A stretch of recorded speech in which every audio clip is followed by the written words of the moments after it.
Hello friends, I am सेवर्ड मांडगा। ध्यान से सुनना। इससे पहले मैंने आपको एग्जामिशन सीरीज में बेसिक करवा दिया था, रेसिडेंशियल करवा दिया था। अब अपन सैलरी देखते हैं सर। ठीक है, सैलरी कंप्लीट करेंगे एंड आईएचपी कंप्लीट करेंगे सर। ठीक है, चलो ये अच्छे क्वेश्चन है सैलरी के। एग्जाम के से पहले मेरे को तो लगता है ये देख के जाना चाहिए सर। कोई भी बड़े क्वेश्चन में सबसे पहले क्या करोगे, नीचे आके पढ़ो सर क्वेश्चन में क्या बोल रहा है। You are required to compute the income chargeable to tax under the head income from salary. ठीक है, एज पर नॉर्मल प्रोविजन बोल रहा है सर, क्योंकि शिफ्टिंग आउट है। और दूसरा बोल रहा है सर एज पर 115 बीएससी। तो हमें दोनों तरीके से निकालना है सर। चलो अच्छी प्रैक्टिस होगी सर इस क्वेश्चन में। तो एक पेज ऐड करते हैं और साथ साथ बनाते जाते हैं सर। देखो क्या बोल रहे हैं। Mister B is a sales manager in P Q R limited. ठीक है, during the financial year 24-25 he has received the following towards his salary and allowance and perquisite. ठीक है, प्राइवेट कंपनी में काम करता है भाई। ठीक, बेसिक पे दिया हुआ है 85,000 per month up to December 2024 and thereafter an increase of 2,000 per month. तो एक काम करते हैं, अपन लिखना स्टार्ट करते हैं।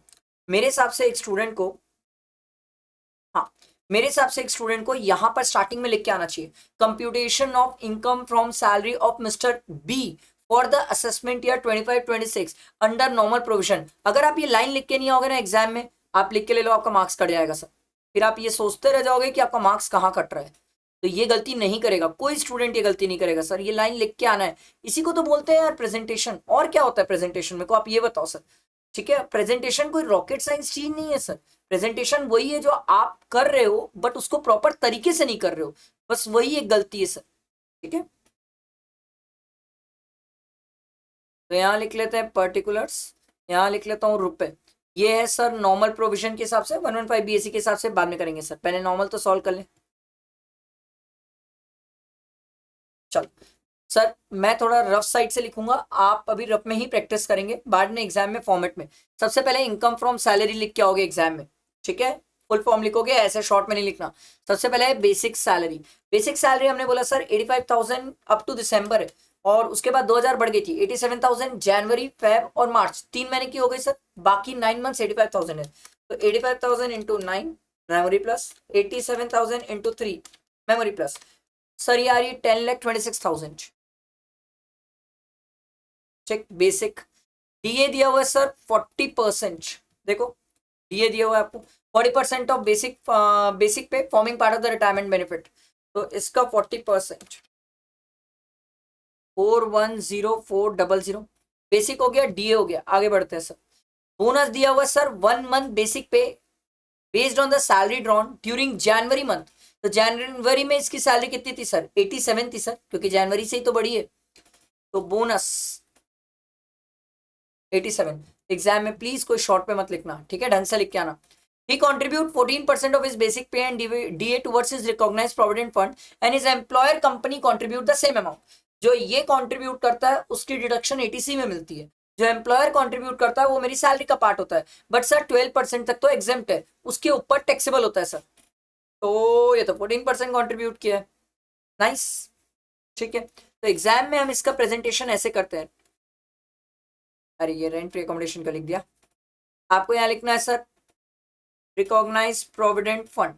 ठीक है, इसमें आप पहले 14% लिख आएंगे। 14% में क्या क्या आएगा sir, 10,26,000 plus 410400 basic plus DA forming part वाला plus percentage wise commission on turnover, यही तो आता है सर। तो इसका 14% 201096। फिर 12% लिखना जो कि एग्जाम्प्ट है। एग्जाम में ऐसे प्रॉपर लिख के आना, नहीं तो मार्क्स कटते हैं सर। ठीक है, ये माइनस होएगा।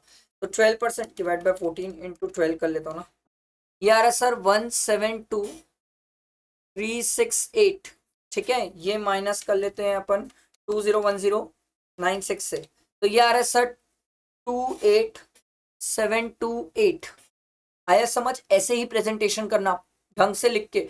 आप चाहो तो वर्किंग नोट में लिख लो या यहाँ पर लिख लो, चलेगा, बट लिख के आना सर। अगर आपने सीधा 2% किया ना सर तो वो मार्क्स काट देंगे।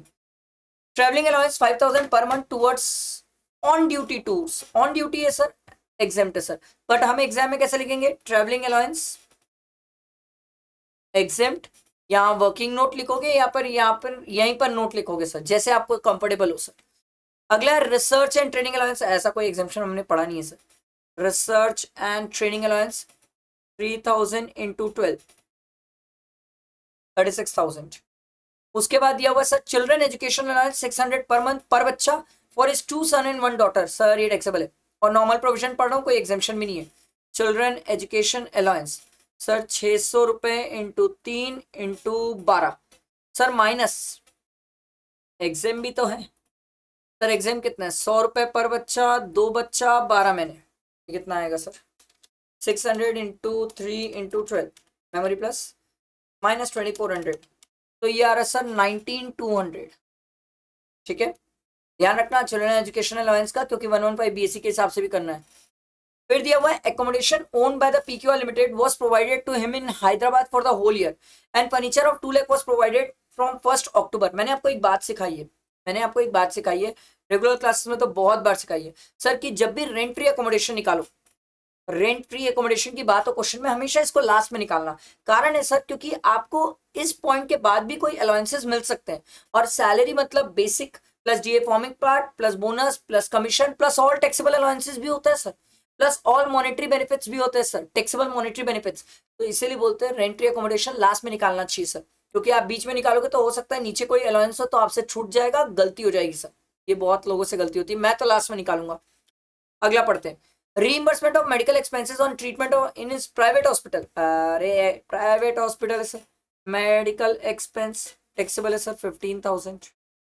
आगे बढ़ते हैं, मेडिकल अलाउंस आंख बंद करके टैक्सेबल है सर, मेडिकल अलाउंस के लिए कोई एग्जेम्पशन नहीं है सर। कितना है 1500 इंटू 12 कितना हो जाएगा सर, ये 18,000। उसके बाद दिया हुआ है सर, आगे बढ़ते हैं, company has paid a premium on medical policy purchase on his health. Sir ये एग्जेम्प्ट है, तो यहाँ पर सर आप मेडिकल पॉलिसी लिख के आना एग्जाम में, मेडिकल पॉलिसी, फिर यहाँ लिखना सर एग्जेम्प्ट। ठीक है, और यहाँ आप जो भी नोट देना चाहते हो सर। ठीक, इसके बाद अब हमारी एक ही चीज बची है सर, वो है रेंट फ्री एकोमोडेशन। इसके लिए हमें सैलरी चाहिए। अच्छा, पहले तो ये रेंट फ्री एकोमोडेशन है सर, ये पॉइंट देखो, accommodation owned by the PQR limited was provided to him in Hyderabad. Sir घर किसका है, कंपनी का है, कहाँ प्रोवाइड किया गया है, हैदराबाद। ऑब्वियस सी बात है सर, पॉपुलेशन 40 लाख से ज्यादा होगी तो हम 10% वाली कहानी देखेंगे। और फर्नीचर 2 लाख का प्रोवाइड हुआ है 1 अक्टूबर को, तो अक्टूबर से मार्च कितना महीना होता है 6 मंथ्स, तो 2 lakh into 10% into 6 divided by 12, 10,000 furniture का हो गया। रेंट फ्री अकोमोडेशन निकालना पड़ेगा, रेंट फ्री अकोमोडेशन के लिए 10% ऑफ सैलरी लेते हैं सर। अब सैलरी में हम क्या क्या लेंगे, इधर ध्यान देना सर। बेसिक ले लूंगा मैं 1026,000 प्लस सर डीए ले लूंगा मैं 410400 प्लस बोनस ले लूंगा सर मैं प्लस 87,000। ठीक है, प्लस सर प्रोविडेंट फंड नहीं लेते हैं सर। ठीक है, ये तो एग्जाम टेस्ट को छोड़ दो, ये ले लेंगे सर। ठीक है, ये नहीं आएगा, ये आएगा सर रिसर्च एंड,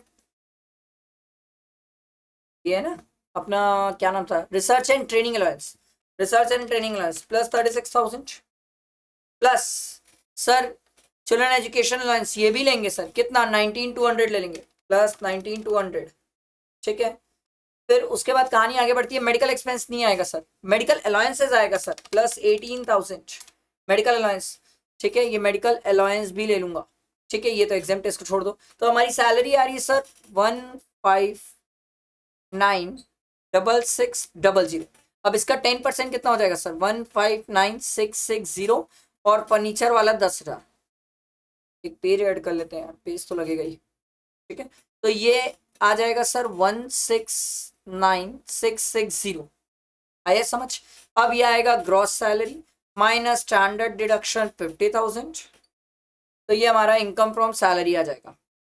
करते हैं इसका टोटल करते हैं, यहाँ तक तो मैं कर लिया था, इसमें प्रोविडेंट फंड नहीं लिया था 28,728।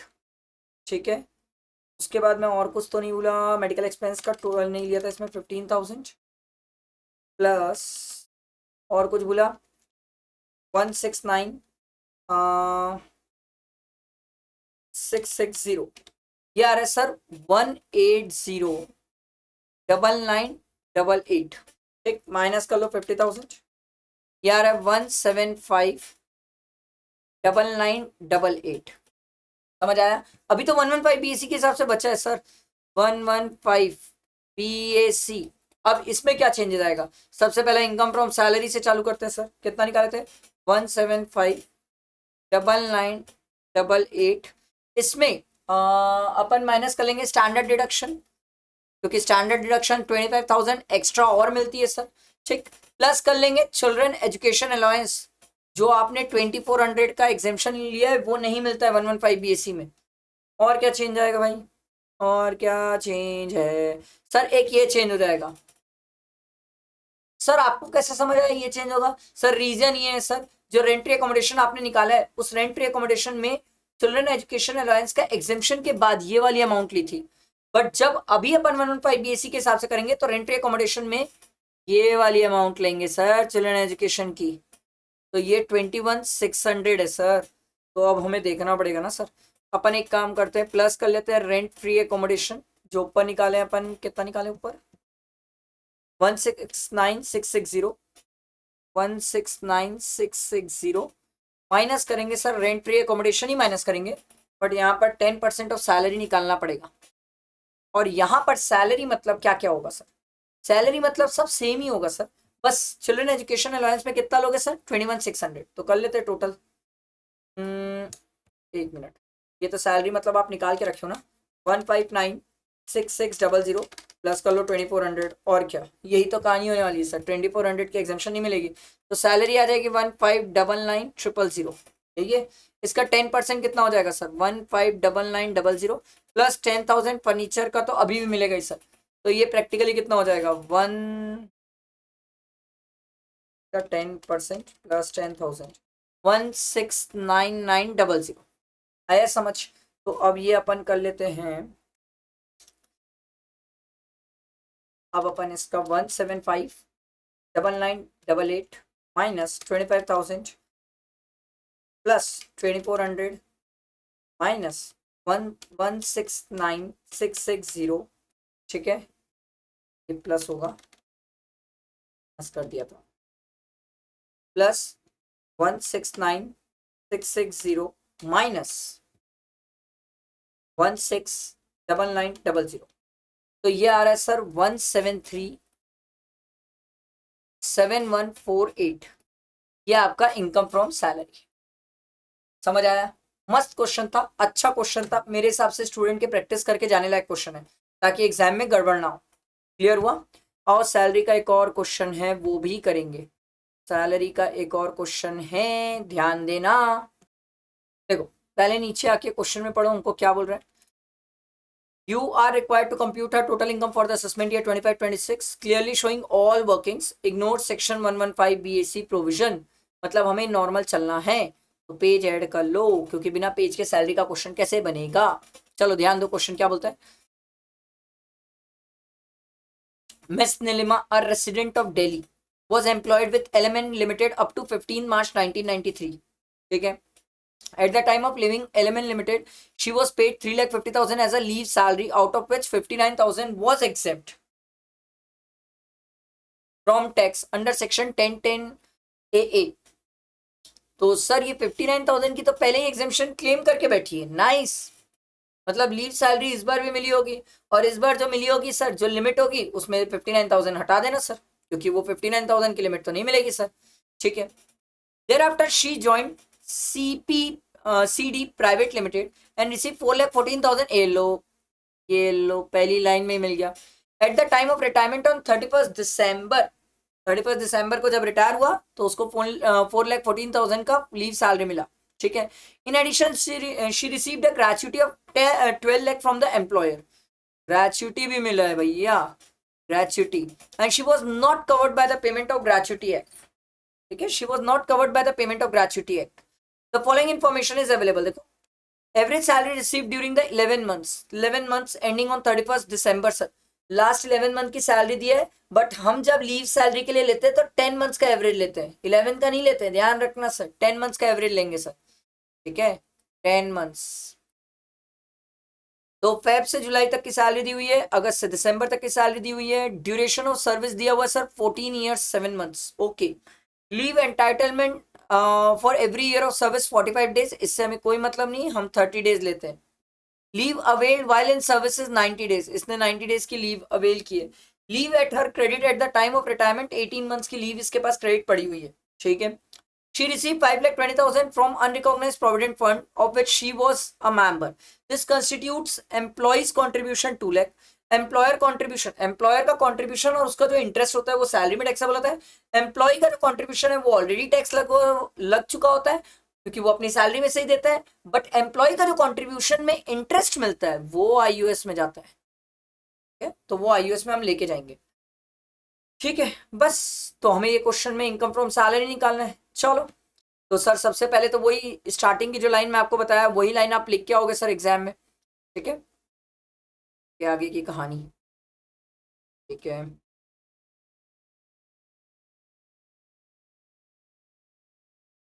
इसके बाद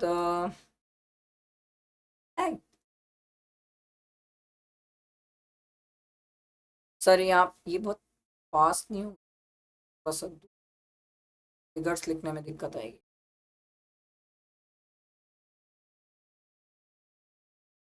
ठीक है, यहाँ लिखेंगे पर्टिकुलर्स, यहाँ लिखेंगे रुपए, और सर ये एज पर नॉर्मल प्रोविजंस चल रहा है, ठीक है।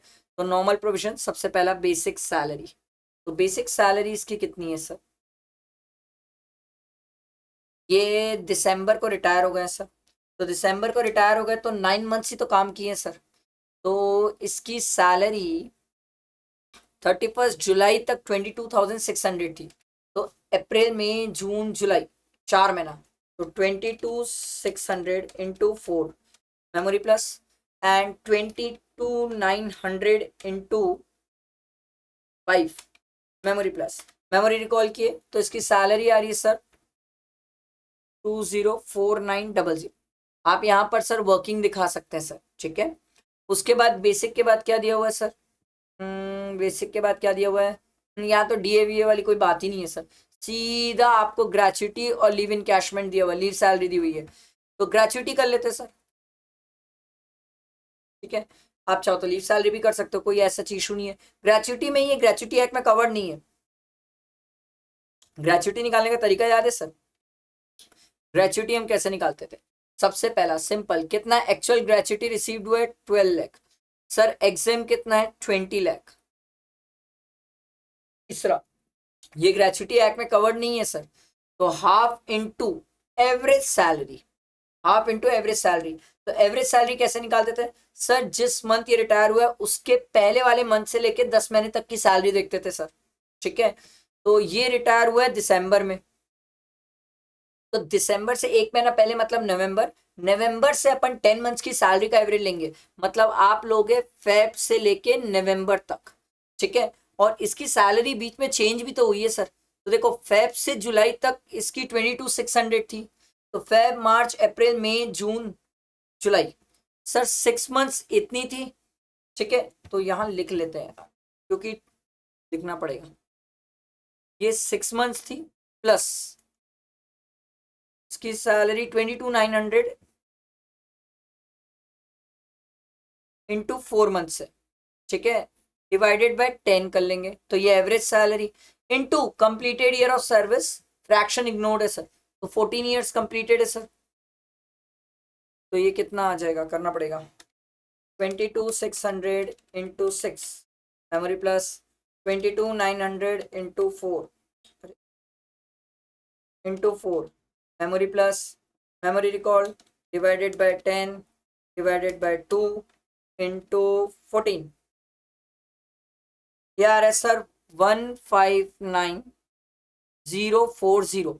अब हमने बोला था सर तीनों में which ever is lower least of the following exam होता है, तो लीस्ट यही है सर, मिला कितना है 12 लाख, एग्जाम कितना है 15 माइनस कर लेते हैं 159,040, तो ये कितना आ जाएगा सर, माइनस कर लो इसको 12 लाख से, तो ये आ रहा है सर 104,0960, ठीक है, इतना टैक्सेबल आ गया ये।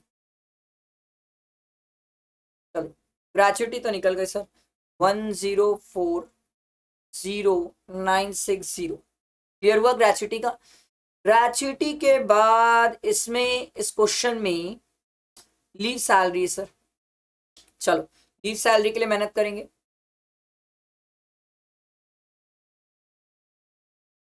ठीक। अब लीव सैलरी में कहानी है सर, इसको भी निकाल ही लेते हैं नीचे लिख के, ये लिख के निकाले, हाँ नीचे लिख के निकालते हैं, तो एक पेज ऐड कर लेते हैं, यहाँ ऐड किए। अब निकालते हैं sir leave salary. Leave salary के लिए कहानी क्या थी सर, वही पहले एक्चुअल लीव सैलरी रिसीव्ड, कितना रिसीव हुआ इसको 4,14,000, ठीक है, सबसे पहला इसको रिसीव हुआ है 4,14,000। दूसरा एग्जेम्प्ट कितना है सर 25 लाख सर, बट पहले ही ये एग्जेम्पशन 69,000 की क्लेम किया, 69 ही था ना अमाउंट, 69 नहीं 59 सॉरी सॉरी 59,000 का एग्जेम्पशन क्लेम कर चुका है, तो ये माइनस करो 25 लाख माइनस 59,000, सर ये आ रहा है सर 24,41,000, कितने की वो और क्लेम कर सकता है। तीसरा 10 months average salary sir, 10 into average salary. अब एवरेज सैलरी कैसे निकालते सर, जिस मंथ ये रिटायर हुआ है, जिस दिन रिटायर हुआ है उस दिन के एक दिन पहले से लेके 10 महीना पहले की सैलरी लेते हैं सर एवरेज।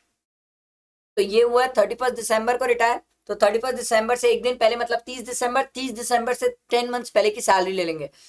तो सर ये सैलरी हमारी जो आएगी, तो हमें तो फेब से दी है, जनवरी फेब की लेना नहीं है हमें, जैन और फेब की लेना नहीं है, मार्च से लेना है सर। तो मार्च अप्रैल मई जून जुलाई, ये हमारे लिए 5 महीने के लिए हो जाएगी, और बचा 5 महीना ये हो जाएगा सर, करना पड़ेगा सर, लिख लेते हैं ना 22,600 5 मंथ्स के लिए, 22,600 5 मंथ्स प्लस कितना था दूसरा 22,900 है ना, हाँ 22,900 5 मंथ्स डिवाइडेड बाय 10, ठीक है, तो ये कितना आएगा 22,600 into 5 memory plus 22,900 into 5 memory plus memory recall divided by 10, ये आ रहा है सर। अच्छा इसको मल्टीप्लाई भी करना है 10 से ही है, तो ये 10 से मल्टीप्लाई करने के बाद आ रहा है 22,7,500, समझ आया। चौथा, अब चौथा क्या था सर, वही एवरेज सैलरी 22,750 जो आपने निकाला इनटू, अब इसके पास लीव क्रेडिट कितनी थी वो सब कहानियां आ जाएगी सर। सर हर साल 30 दिन की लीव मिलती थी, 14 ईयर्स काम किया सर, तो ये हो जाएगा 14 इंटू 30 माइनस 90 डेज की ये लीव लेके बैठा है सर, डिवाइडेड बाय 30 क्योंकि हमें मंथ्स में चाहिए सर, तो 14 इंटू 30 माइनस 90 डिवाइडेड बाय 30, ये आ रहा है 11 मंथ्स इंटू 22,750, ये आ रहा है सर 250,250। अब इन चारों में विच एवर इज लोअर, तो सर चारों में लोअर कितना होगा, यही तो है सर चारों में लोअर, ये वाला चारों में लोअर मिला कितना है सर 4,14,000, सर एग्जेम्प्ट कितना होगा 22,750, तो बचा हुआ टैक्सेबल हो जाएगा। तो अब अपन यहीं पर माइनस कर लेते हैं, तो हमें टैक्सेबल पता चल जाएगा 414,000 माइनस 22,750, ये आ रहा है सर 18,6500, इतना बच जाएगा हमारा टैक्सेबल, तो लीव सैलरी मिल गई 18,6500, ठीक है। इसके बाद कुछ क्वेश्चन में और मैं छोड़ तो नहीं रहा हूं, ना ना ना ना, इसके बाद कुछ और तो छोड़ नहीं रहा हूं मैं, ठीक है, नहीं। शी रिसीव, देखो ये बचा था, she receive 5,20,000 from unrecognised provident fund which she was a member, this constitutes employer का कंट्रीब्यूशन दिया हुआ है, एम्प्लॉयर का कंट्रीब्यूशन और उसका जो इंटरेस्ट है वो दोनों के दोनों क्या होता है सर, सैलरी का पार्ट बनता है। तो एम्प्लॉयर का कंट्रीब्यूशन कितना है 2,10,000, और एम्प्लॉयर के कंट्रीब्यूशन पे इंटरेस्ट कितना है सर 50,000, तो ये दोनों सैलरी का पार्ट है। Unrecognized provident, recognized provident fund,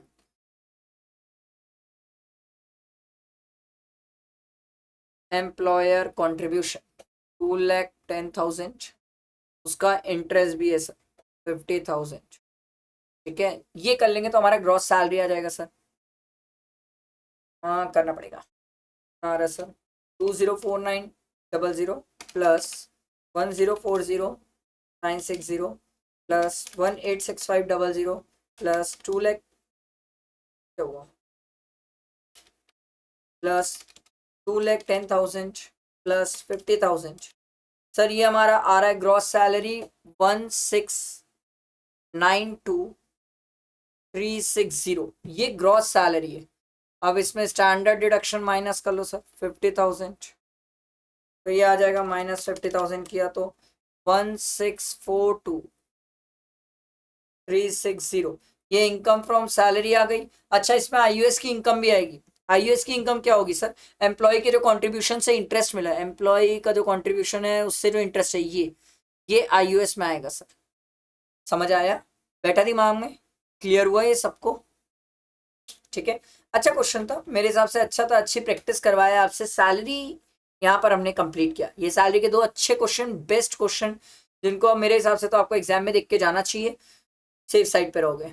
ठीक है, अब चलते हैं इनकम फ्रॉम हाउस प्रॉपर्टी में। आओ भाई, हाउस प्रॉपर्टी के क्वेश्चंस देखते हैं सर, ध्यान देना। पहले नीचे आके क्वेश्चन में पढ़ो वो हमसे चाहता क्या। Compute the income from house property if they exercise the option of shifting out of the default tax regime, मतलब नॉर्मल प्रोविजन से चलना चाहते हैं। ठीक है भाई, देखो A and B construct their houses on a piece of land purchase by them at New Delhi. The built up area of the each house is 1000 square feet. ठीक है भाई, 1000 स्क्वायर फीट। ठीक है, each house, ground floor, first floor, एक घर, उसके दो हिस्से। एक काम करते हैं, पेज ऐड कर लेते हैं, तो ये क्वेश्चन बनाना पड़ेगा सर। एक हाउस मान लो, उसके दो हिस्से, एक ए के पास, एक बी के पास, ए के पास भी दो हिस्से, ग्राउंड फ्लोर, फर्स्ट फ्लोर। ठीक है, बी के पास भी दो हिस्से, ग्राउंड फ्लोर, फर्स्ट फ्लोर। ठीक है, आगे बढ़ते हैं। कहाँ पहुंचा मैं? हाँ ठीक है। A start the construction on 1 April 2023 and completes on 31 March 2024। Wow, एक साल के अंदर तो कंस्ट्रक्शन कंप्लीट कर लिया है। तो उस केस में, ए के केस में प्री का पीरियड आएगा ही नहीं। क्यों सर? हमने क्या बोला था, जिस साल कंस्ट्रक्शन कंप्लीट हुई है। कंस्ट्रक्शन कंप्लीट किस साल हो गई है सर? कंस्ट्रक्शन कंप्लीट आपकी हो गई है 23-24। उससे पहले वाला फाइनेंशियल ईयर क्या होता है सर? 22-23। इसकी जो लास्ट डेट है वो क्या है सर? 31 मार्च 2023। 31 मार्च 2023 यहां तक प्री का पीरियड होता है सर। डेट ऑफ बोरोइंग से लेके यहां तक प्री का पीरियड होता है सर, बट हमने तो बोरो ही 1 अप्रैल से किया है, इसीलिए इस केस में, ए के केस में प्री का पीरियड नहीं आएगा। तो अब एक स्टूडेंट बोला सर बी ने स्टार्ट किया कंस्ट्रक्शन 1 अप्रैल को और कंप्लीट किया 30 जून को, सर क्या इसमें प्री का पीरियड आएगा? यस आएगा। देखो कैसे आएगा, बी का मैं आपको समझाता हूं, देखो कैसे आएगा सर। बी ने लिया है, बी ने कंस्ट्रक्शन कंप्लीट कब किया है सर? 24-25 को कंस्ट्रक्शन कंप्लीट किया है। इससे पहले वाला फाइनेंशियल ईयर क्या है सर? 23-24। सर उसकी लास्ट डेट क्या है सर? 31 मार्च 2024 लास्ट डेट है सर। तो सर हमने लोन लिया है 1 अप्रैल को, सर कंस्ट्रक्शन कंप्लीट की लास्ट डेट क्या हो गई सर? 31 मार्च 2024। तो एक साल का पूरा प्री का इंटरेस्ट आएगा सर। इसका बी का आएगा, ये ध्यान रखना सर। ठीक है, बी का प्री का इंटरेस्ट आएगा। ये तरीका मैं बहुत रेगुलर क्लासेस में भी सिखाता हूँ, बहुत ईजी तरीका होता है सर, इससे गलती नहीं होती है।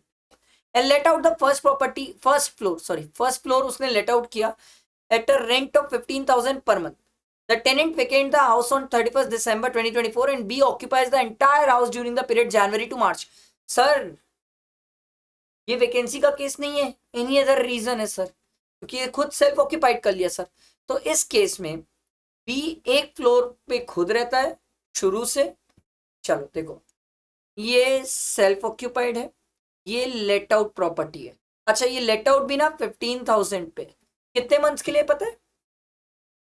15,000 इंटू जून तक, जून तक तो बन के तैयार हुआ है ना, जून तक बन के तैयार हुआ है, जुलाई अगस्त सितंबर अक्टूबर नवंबर दिसंबर, 6 मंथ।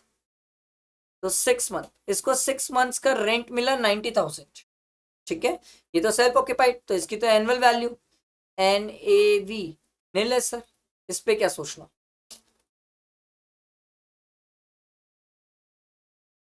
नील। ठीक, आगे बढ़ते हैं। ठीक है, उसके बाद आपको दिया हुआ है सर फेयर वैल्यू दिया हुआ है, म्युनिसिपल वैल्यू दिया हुआ है ग्राउंड फ्लोर फर्स्ट फ्लोर का। ठीक है सर, ए तो पूरा घर खुद जो है कंस्ट्रक्ट किया। ठीक है ठीक है ठीक है, बी ने लेट आउट किया है, ए ने तो लेट आउट कहीं किया ही नहीं है सर। ए ने तो लेट आउट कहीं किया ही नहीं है, तो ए का तो पूरा घर क्या है, सेल्फ ऑक्यूपाइड है। नाइस। मैं आपको इसलिए बता रहा हूँ सर क्योंकि अभी हम इंटरेस्ट की कहानी लड़ने वाले सर। ए का पूरा घर ही सेल्फ ऑक्यूपाइड है, ठीक है। तो फेयर रेंट दिया हुआ है, fair rental value of each unit दिया हुआ है, municipal value of each unit दिया हुआ है। अब अगर आप ध्यान दो तो सर ए के केस में तो ये इररिलेवेंट है, बी के केस में ग्राउंड फ्लोर के लिए इररिलेवेंट है, बट फर्स्ट फ्लोर के लिए रिलेवेंट है। फर्स्ट फ्लोर के लिए भी सर ये तो आपको 12 महीने का दिया हुआ है। अरे भाई प्रॉपर्टी तो तेरी बनी ही 30 जून 2024 को है, तो सर ये जो आपको 12 मंथ्स का दिया हुआ ये हमारे काम का नहीं है सर। सबसे पहले तो एक्सपेक्टेड रेंट चाहिए हमें। एक्सपेक्टेड रेंट क्या आएगा सर, दोनों में विच एवर इज हायर, और हायर कितना है सर, 1 लाख। 1 लाख पूरे साल भर का है सर। सर प्रॉपर्टी तो बन के जून में तैयार हुई है, तो सर अप्रैल मई जून 3 महीना हटा दो, 9 मंथ्स का एक्सपेक्टेड रेंट चाहिए सर। और 9 मंथ्स का कितना है, 1 lakh into 9 divide by 12, sir 75,000 आ रहा है सर। 75,000 हमारा एक्सपेक्टेड रेंट आया है सर।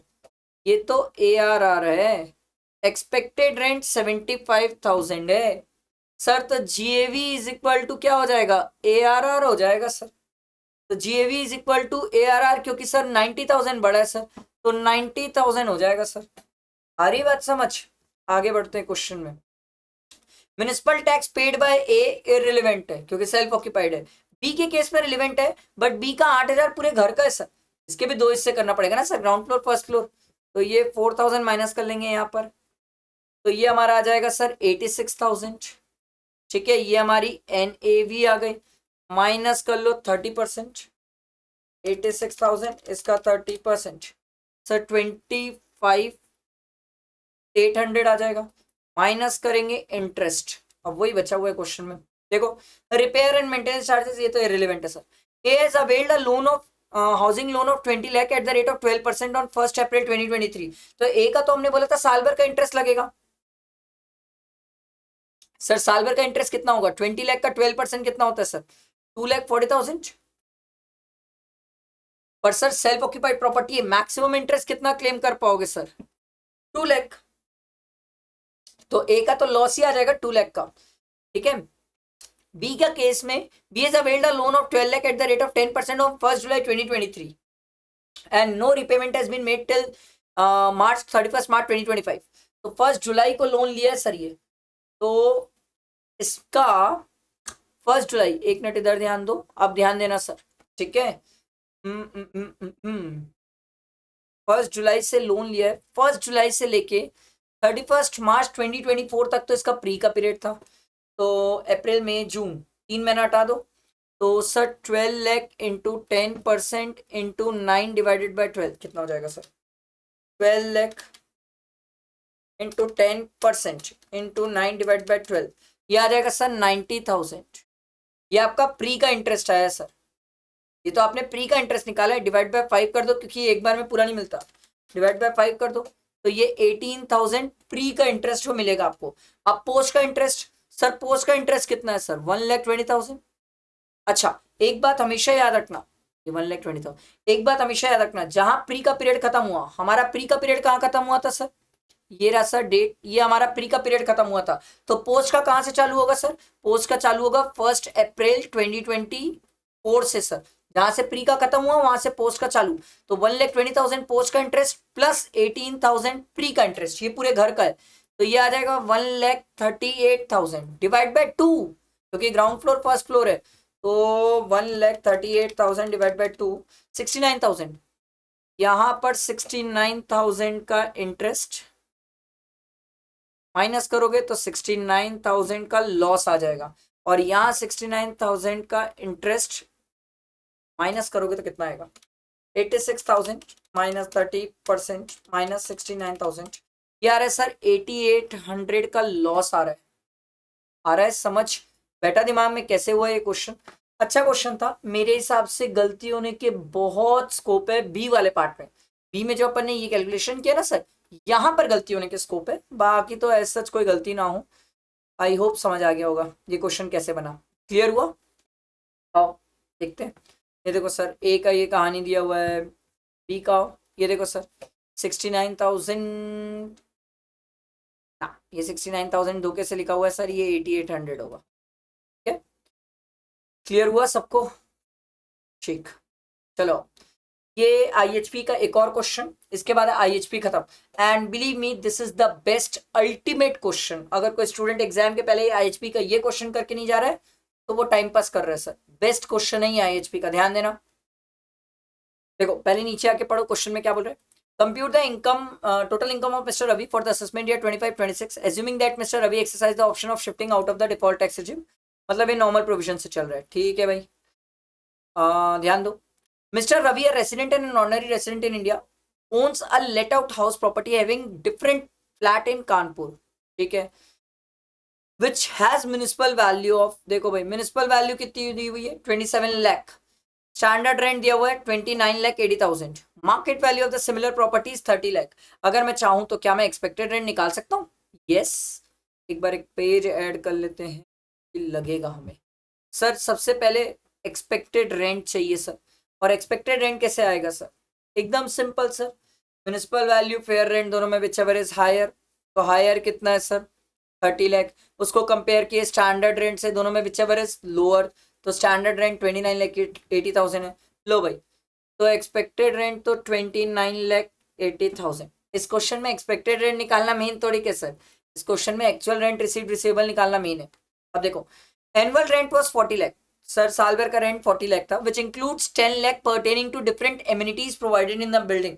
सर एमिनिटीज और एमिनिटीज की वैल्यू मेरे को अलग से पता चल रही है, अगर अलग से पता चल सकती है, सेपरेटली कर सकता हूं, तो उस केस में जितना घर का रेंट है वो आईएचपी में टैक्सेबल होता है, और एमिनिटीज से जो मुझे मिला है वो आईएचपी में तो नहीं जाएगा सर, वो जाएगा आईयूएस में।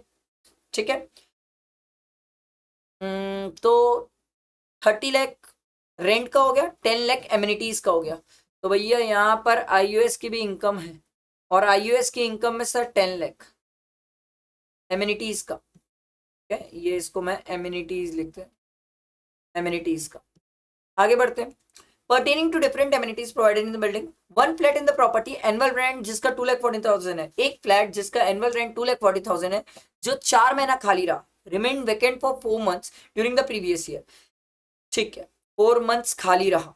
अब यही तो मेन खास बात है सर, जब आप एक्चुअल रेंट रिसीव रिसीवेबल निकालने जाओगे तो 30 लाख रेंट है, ठीक, माइनस सर एक फ्लैट है जो 2,40,000 जिसका एनुअल रेंट है सर, वो तो 4 महीना खाली रह गया सर। ठीक है, और मस्त बात सर, ये जो फ्लैट है, ये वाला जो फ्लैट है, एक फ्लैट सर, इसका जो एनुअल रेंट 2,40,000 है, इसमें एमिनिटीज भी तो होगी सर, एमिनिटीज की वैल्यू भी तो होगी। पर आपको कैसे पता चला? जब ऊपर क्वेश्चन में एनुअल रेंट दिया था 40 लाख, उसमें 10 लाख एमिनिटीज थी, तो ये एनुअल रेंट जो 2,40,000 है, इसमें भी तो एमिनिटीज होगी ना सर, तो इसमें भी एमिनिटीज है। अब सर एमिनिटीज कितनी हमें कैसे पता चलेगा? सर 40 लाख में अगर 10 लाख की एमिनिटीज है, मतलब 1/4 एमिनिटीज है, तो इसमें भी तो 1/4 एमिनिटीज है, तो सर 3/4 रेंट की वैल्यू है। यही तो मैं आपको मेन सिखा रहा हूं सर। सर 2,40,000, इसमें 1/4 एमिनिटीज की वैल्यू है सर, जितना पीरियड वो वेकेंट रहा उतने पीरियड सर एमिनिटीज भी रही, उतने टाइम पीरियड एमिनिटीज का पैसा तो नहीं मिला रहा होगा ना वेकेंट प्रॉपर्टी में। तो सर 2,40,000, आराम से समझो, 2,40,000 इंटू 4 डिवाइड बाई 12, 80,000। आप पहले इसको आराम से समझो, कई सारे स्टूडेंट इसको समझ ही नहीं पाते, ध्यान दो, पहले इतने को समझो सर। ये 80,000 आ गया एनुअल रेंट, 4 महीना, 4 महीना, जो 4 महीना प्रॉपर्टी खाली रही ना सर, वेकेंट वाला रेंट आ गया ये क्रिस्टल क्लियर। अब ये 80,000 पूरा रेंट का तो नहीं है 4 महीने का सर, इसमें एमिनिटीज है। एमिनिटीज कितनी है सर? 1/4 एमिनिटीज है सर, तो 3/4 रेंट का होगा सर। अब एक स्टूडेंट बोला सर अगर मैं इसमें 1/4 माइनस कर लूं तो भी 3/4 करके आ जाएगा। हाँ, मैंने डायरेक्टली 3/4 कर दिया, तो सर 3/4 किया तो ये आ गया 60,000।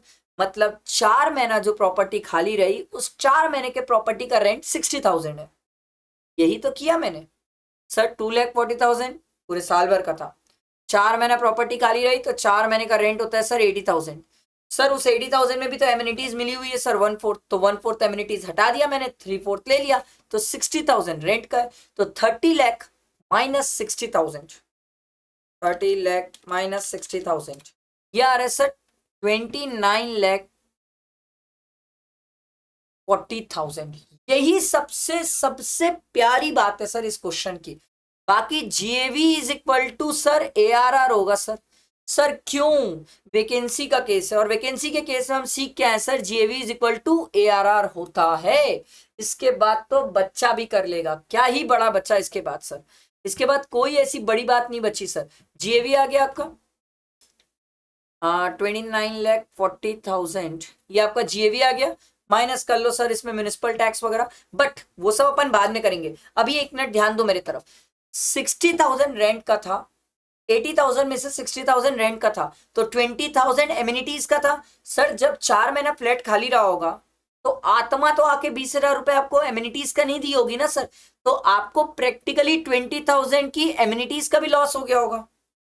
अरे खाली फ्लैट की एमिनिटी कौन देगा? कोई नहीं देता, तो एमिनिटीज का भी तो लॉस हुआ ना सर। इसीलिए मैंने यहाँ पर माइनस किया 20,000 को। मुझे 10 लाख एमिनिटी पूरी मिलनी चाहिए थी, वो 4 महीने प्रॉपर्टी खाली रही ना, उसके कारण 20,000 रुपए का एमिनिटीज का लॉस हो गया। समझ आ रही बात? तो मेरे को अब जो मिला है वो एमिनिटीज का कितना मिला है, 9,80,000। क्लियर हुआ? आगे बढ़ते हैं। क्वेश्चन बहुत प्यारा है, देखो। Municipal tax of 4 lakh was paid during the financial year 24-25. 10% rebate is obtained for payment before the due date. मैं म्युनिसिपल टैक्स पूरा पे करने को तैयार हूँ। सरकार बोली ना, तूने ड्यू डेट से पहले पे किया, हम तुझे 10% का रिबेट देंगे, छूट दे देंगे। तो मैं बोला मैं म्युनिसिपल टैक्स कितना माइनस करूं? बोले 3,60,000 माइनस कर ले म्युनिसिपल टैक्स। मैं बोला नाइस, अच्छा लगा मुझे। And arrears of municipal tax of the financial year 23-24 was paid during the year 1,40,000, which includes interest on arrear. Sir interest on borrowing for housing loan मिल जाता है, interest on arrears for municipal tax नहीं मिलता है sir, ये नहीं मिलता है अपन को। तो सर 1,40,000 माइनस 25,000 कर दो। सर बचा आया 1,15,000, ये पुराना वाला म्युनिसिपल टैक्स पे किया हूं मैं। सर क्या ये भी मिल जाएगा मुझे? ये भी मिल जाएगा मुझे, कोई दिक्कत नहीं है सर। आगे देखते हैं। Lift maintenance expense of 2,40,000 which includes a payment of 30,000 made in cash. Oh cash. Sir ये तो एमिनिटीज से रिलेटेड है, आईओएस वाली बात है, और कैश में 10,000 से ज्यादा नहीं मिलेगा सर। तो आपको एक्सपेंस कितना मिल जाएगा? 2,10,000। आगे बढ़ते हैं। Salary of 88,000 paid to the staff for collecting house rent and other charges. Oh sir हमने house rent and other charges collect करने के लिए एक स्टाफ को अपॉइंट किया, जिसको हम सैलरी 88,000 दे रहे सर। तो बात ये है सर, क्या पूरी इसकी 88,000 की सैलरी ले लेंगे? नहीं ना सर।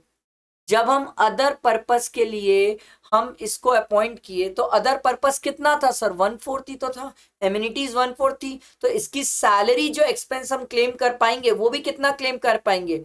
1/4 ही तो क्लेम कर पाएंगे ना सर। 3/4 तो रेंट पर्पस के लिए थी, और रेंट के पर्पस के लिए जो खर्चे होते हैं वो मिलते ही नहीं, हमें तो सिर्फ 30% स्टैंडर्ड डिडक्शन मिलता है। तो ये आ जाएगा 22,000। ठीक है, ये भी माइनस होगा, ये भी माइनस होगा। और क्या बचा? और कुछ बचा क्वेश्चन में ना? तो ये करो, ये कितना आ जाएगा? 29,40,000 माइनस 3,60,000 माइनस 1,15,000। ये आ रहा है सर 2,4,6,5,000। ये मेरा आ गया एनएवी। ठीक है, मुझे क्वेश्चन में निकालने क्या बोला था? टोटल इनकम निकालने बोला, तो इसमें 30% माइनस कर लेना सर।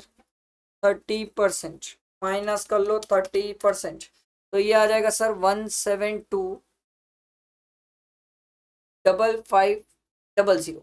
ठीक है, अब यही है sir income from house property, क्योंकि इंटरेस्ट कुछ दिया नहीं है सर। ठीक है, और इसको माइनस कर लेते हैं, ये मेमोरी प्लस में डाल लेता हूँ। 9,80,000 माइनस 2,10,000 माइनस 22,000। ये मेमोरी, ये 7,48,000 आ रहा है। इसको प्लस कर लेते, अरे यार मेमोरी प्लस में डाला, तो ये टोटल, ये दोनों को ऐड करने के बाद, ये दोनों को ऐड करने के बाद मेरा आ रहा है सर 2,47,3,500। फाइनल टोटल इनकम पूछा था हमसे, टोटल इनकम। समझ आया? प्यारा क्वेश्चन है सर, बहुत प्यारा क्वेश्चन है। बहुत सारे लोग इसको गड़बड़ करके आते हैं एग्जाम में, बहुत गलतियां करके आते हैं। समझ आया? इस वीडियो में अपन ने आईएचपी तक कवर किया। अब इसके बाद नेक्स्ट वाली वीडियो में पीजीपी और कैपिटल गेन कवर करेंगे। तैयार रहो, ये अल्टीमेट क्वेश्चन है, आखिरी दिन देख के जाना, यही क्वेश्चन है। ठीक है, लाइक करना, फ्रेंड्स को शेयर करना। चलो, थैंक यू।